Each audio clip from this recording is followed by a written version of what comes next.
Part 8, August, home. Mom and I didn't talk much the whole walk home. And when we got to the front stoop, I automatically looked in the front bay window because I forgot for a second that Daisy wasn't gonna be there like always. Perched on the sofa, perched on the sofa with her front paws on the windowsill, waiting for us to come home. It made me kind of sad when we walked inside. As soon as we did, Mom dropped my duffel bag and wrapped her arms around me and kissed me on my head and on my face like she was breathing me in. It's okay, Mom, I'm fine, I said, smiling. She nodded and took my face in her hands. Her eyes were shiny. I know you are, she said. I missed you so much, Augie. I missed you too. I could tell she wanted to say a lot of things, but she was stopping herself. Are you hungry? She asked. Starving. Can I have a grilled cheese? Of course. She answered, and immediately started to make the sandwich while I took my jacket off and sat down at the kitchen counter. Where's Via? I asked. She's coming home with Daddy. She's coming home with Dad tonight. Dad today. Boy, did she miss you, Augie? Did she miss you, Augie? Mom said, yeah, she would have liked the nature reserve. You know what the movie they played? The Sound of Music. You'll have to tell her that. So, do you want to hear about the bad part or the good part first? I asked after a few minutes, leaning my head on my hand. Whatever you want to talk about, she answered. Well, except for last night. I had an awesome time, I said.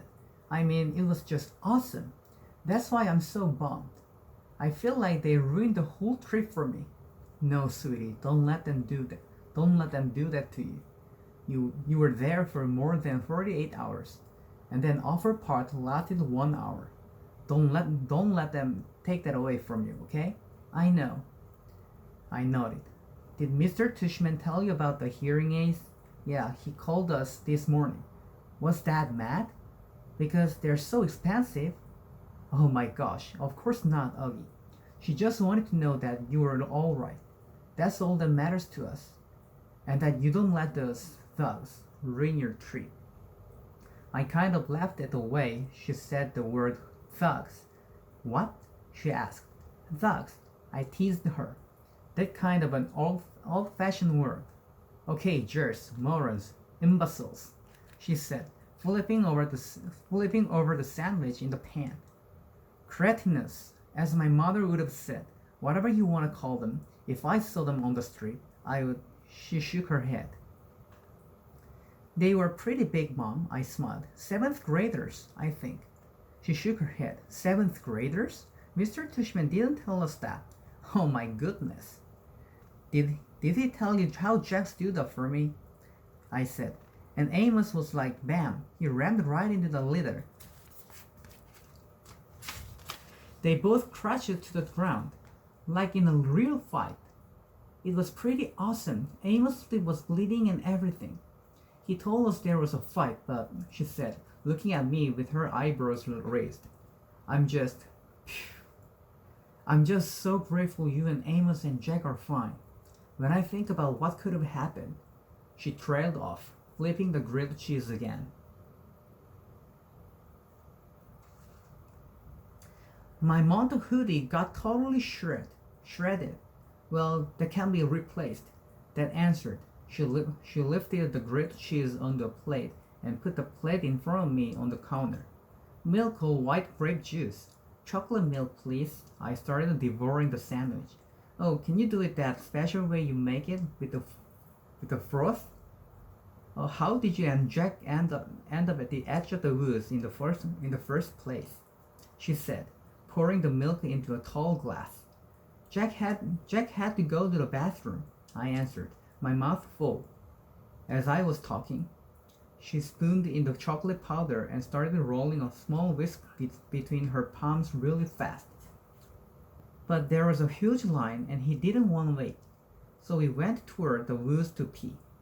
She looked up at me while she was whisking. I know she was thinking we shouldn't have done that. The chocolate milk in the glass now had a 2-inch froth on top. That looks good, Mom, thanks. And then what happened? She said, putting the glass in front of me. I took a long drink of the chocolate milk. Is it okay if we is it okay if we don't talk about it anymore right now? Oh, okay. I promise I'll tell you all about it later. When Dad and Via come home. I'll tell you all every detail. I just don't want to have to tell the whole story over and over, you know? Absolutely.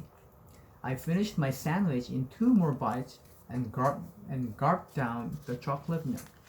Wow, you practically inhaled that sandwich. Do you want another one? She said. I shook my head and wiped my mouth with the back of my hand. Mom, am I always gonna have to worry about jerks like that? I asked. Like when I grow up, is it always gonna be like this?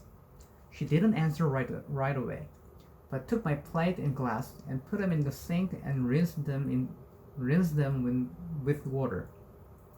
There are always gonna be jerks in the world, Augie, she said, looking at me. But I really believe, and Daddy really believes, that there are more good people on this earth than bad people. And the good people watch out for each other and take care of each other, just like Jack was there for you, and Amos and those other kids. Oh yeah, Miles and Henry, I answered. They were awesome too. It's weird because Miles and Henry haven't even really been very nice to me at all during the year. Sometimes people surprise us, she said, rubbing the top of my head. I guess. Want another glass of chocolate milk? No, I'm good, I said. Thanks, Mom. Actually, I'm kind of tired. I didn't sleep too good last night. You should take a nap. Thanks for leaving me Babu. By the way, you got my note? She smiled. I slept with him both nights. She was about to say something else when her cell phone rang, and she answered. She started beaming as she listened. Oh my goodness, really? What kind? She said excitedly. Yep, he's right here. He was about to take a nap. Wanna say hi? Oh, okay, see you in 2 minutes. She clicked it off. That was Daddy, she said excitedly. He and V are just down the block. He's not at work? I said. He left early because he couldn't wait to see you, she said. So don't take a nap quite yet. 5 seconds later, Dad and Via came through the door. I ran into Dad's arms, and he picked me up and spun me around and kissed me. He didn't let me go for a full minute, until I said, Dad, it's okay. And then it was Via's turn, and she kissed me all over like she used to do when I was little. It wasn't until she stopped that I noticed the big white cardboard box they had brought in with them. What is that? I said. Open it, said Dad, smiling. And he and Mom looked at each other like they knew a secret. Come on, Augie, said Via. I opened the box. Inside was the cutest little puppy I've ever seen in my life. It was black and furry, with a pointy little snout and bright black eyes, and small ears that flopped down.